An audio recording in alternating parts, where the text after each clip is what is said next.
Hello, my name's Bev and I'm the author of the book Please Eat, A Mother's Struggle to Free Her Teenage Son from Anorexia, which describes our family's battle with the deadly eating disorder, anorexia nervosa, which my teenage son Ben developed back in 2009 when he was just 15 years old. When we realised that our son was heading downhill at a rate of knots into anorexia nervosa, we didn't know where to start. We knew nothing at all about the illness apart from what we'd seen in the media. And as far as we knew, anorexia was something that affected girls, not boys. And the learning curve was absolutely enormous. It was massive. At the same time as trying to get my head around this massive learning curve, I was also trying to get my head around how to cope, how to deal with Ben, how to get him fast-tracked into treatment, and most important of all, how to get him recovered and back to normal as quickly as possible. One of the reasons why I began to write a blog in 2011 was to do my little bit to help other parents fast-track themselves through the learning curve, and so they can get their child treated as soon as possible, because I really didn't want other families to face what we'd faced back in the early days. So this particular post, it's another one from the 14th of January 2011, is called Anorexia from a Parent's Perspective. What helped most? When anorexia first became obvious in our lives, I knew nothing about this horrible mental illness. So back in autumn 29, I began the biggest learning curve of my life. But if you're the parent of a son or daughter who's arrived at this stage, where do you start? Below I list the 4 steps which, looking back, I believe could have fast-tracked our own learning curve and even accelerated our family-based support for Ben at this early stage. But first of all, here's how it was for us. We started in early October 29 with a visit to our GP. However, he seemed to have little experience or knowledge of anorexia. Also, because Ben's BMI wasn't particularly low at the time, the GP didn't seem to think that it was much of a problem. Although the alarm bells were ringing loud and clear in my head, they weren't in our GP's head. They should have been. After fobbing us off on a number of occasions, I had to put my foot down and get our GP to refer us to CAMS. That's Child and Adolescent Mental Health Services. Note, the only reason I discovered that CAMS existed was because of the school nurse. She was the one who told us about CAMS, not the GP. Naively, I assumed we'd get an appointment with CAMS virtually straight away. In practice, we had to go through various administrative stages, letters to and fro, signing this and signing that, before we were offered our first appointment on some unspecified date, which could be as early as Easter 2010. Horror panic. What on earth were we to do between now, which was October 2009, and then possibly Easter 2010? Ben was deteriorating at a rate of knots physically and mentally, and we had zero support, practically no knowledge of anorexia, and no immediate treatment planned out. This period of the anorexia is particularly murky, as we spent our money on private stopgap treatment, psychiatric assessment followed by some CBT sessions. Looking back, none of these sessions were any use, and the private psychiatrist was positively scary. Naively, I assumed it might only take a finite series of, say, 12 appointments, and hey presto, Ben would be cured, just like taking medication for a physical illness. Meanwhile, I was in a state of complete and utter panic. Worse, nothing I said or did seemed to make any difference to Ben's thought processes, weight loss, or his behaviour around food. I couldn't understand why he seemed unable to get it, that he didn't need to lose weight to be popular, and the fact that he was getting more and more reclusive and depressed certainly wasn't going to work in his favour in the peer popularity stakes. I almost expected Ben to suddenly get it and say, "Okay, I'll start eating again," and everything would be fine. But unfortunately, anorexia doesn't work like that. You need proper treatment from professionals, highly skilled in the latest thinking on anorexia and other eating disorders. The bad news is that if you live in the UK, there is little you can do about the NHS CAMS waiting list. But what you can do is keep reminding them you are there and things are getting increasingly urgent. Don't do nothing. As I said above, our personal experience of private treatment wasn't that helpful, but I do know parents who have found it very useful, even swapping free CAMS treatment for private treatment in some cases. I also know parents that have gone it alone with the support of a very understanding, supportive and knowledgeable GP. But even so, where do you start if anorexia and eating disorders are about as alien to you as life on Mars?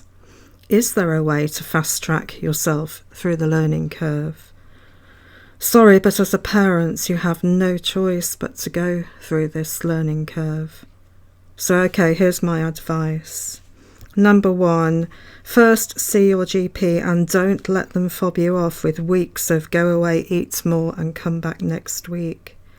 If your gut feeling tells you that your son or daughter is spiralling into anorexia or another eating disorder, then trust your instinct.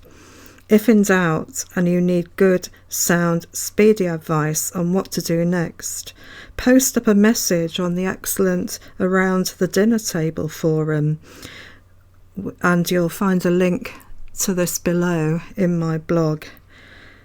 And I'll just stop here to say that the Around the Dinner Table forum is part of the Global Feast network, which is all about supporting parents and families through an eating disorder.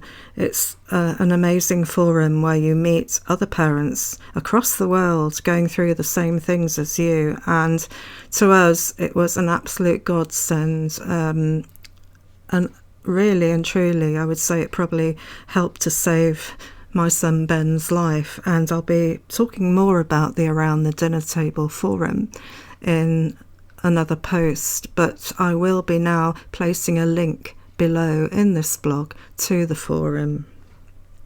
Anyway, back to this blog entry. Number 2. Next, get hold of 2 very good books and read them from cover to cover, and then read them again.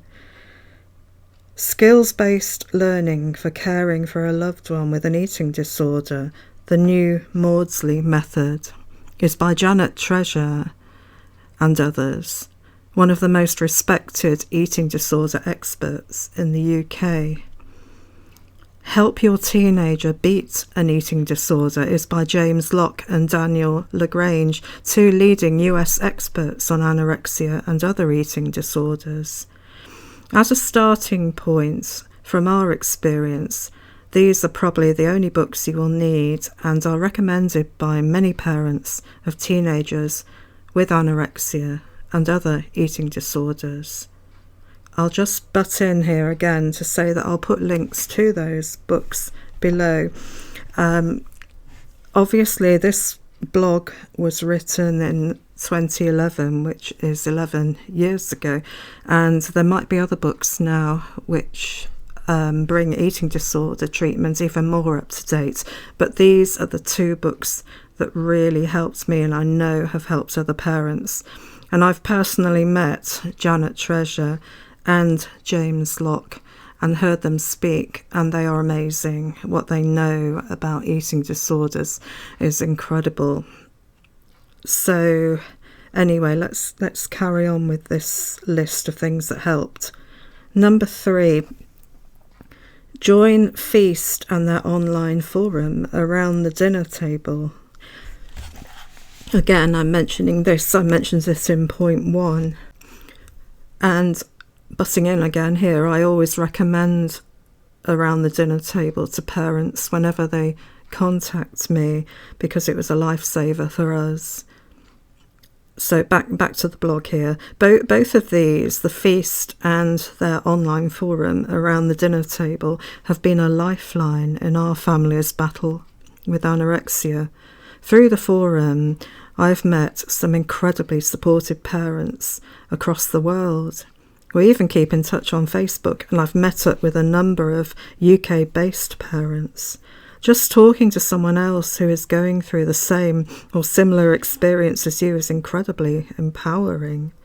Many of these parents' teenagers have now recovered, or nearly recovered, which makes it even more helpful. I'll just butt in here again. Yes, it's true, I've made some really good friends, lasting friends, they're still friends, through the Around the Dinner Table forum. Those based in the UK I've met up with, and I've met up with others when they've been visiting the UK. And it's just wonderful to meet people who you've met online, so to speak. And we've been to parents' conferences, and some of us have spoken at parents' conferences. And the Around the Dinner Table forum was an absolute lifesaver for us. So these are some of the things that I found helpful when I was trying to get Ben into treatment, and I was trying to cram up on all the information about eating disorders, and also crucially to get support from people who understood what we were going through and who could also offer advice about what's helped as regards their son or daughter, which is why I found the Around the Dinner Table forum just essential. Truthfully, I don't know what we could have done without it. The Around the Dinner Table forum has undergone a lot of changes in the last 11 years, but it's still essentially the same, run by people who are desperate to help other families, and where you can find excellent answers to your questions, plus amazing support from other families. Thanks for listening to this, and I hope it was helpful to you if you're facing this terrible illness for the first time and don't know what to do or where to turn. I'll just add a little postscript here, and if you continue to follow my blog here on YouTube, or you click onto my website where you can download PDFs of my blog, or even the blog itself, you will find lots and lots of other things that helped. I mean, this was in January 2011 that I wrote this particular blog post, and those were the early days. After that, there was an immense number of other things that really, really helped. So I'd say, if you can, just bear with me and keep following this, and hopefully you'll pick up some more tips. I'm not saying they'll work for everyone, of course not, but they are things that helped us. And I think when you're facing this terrible illness, it's just really helpful to know what did help other parents.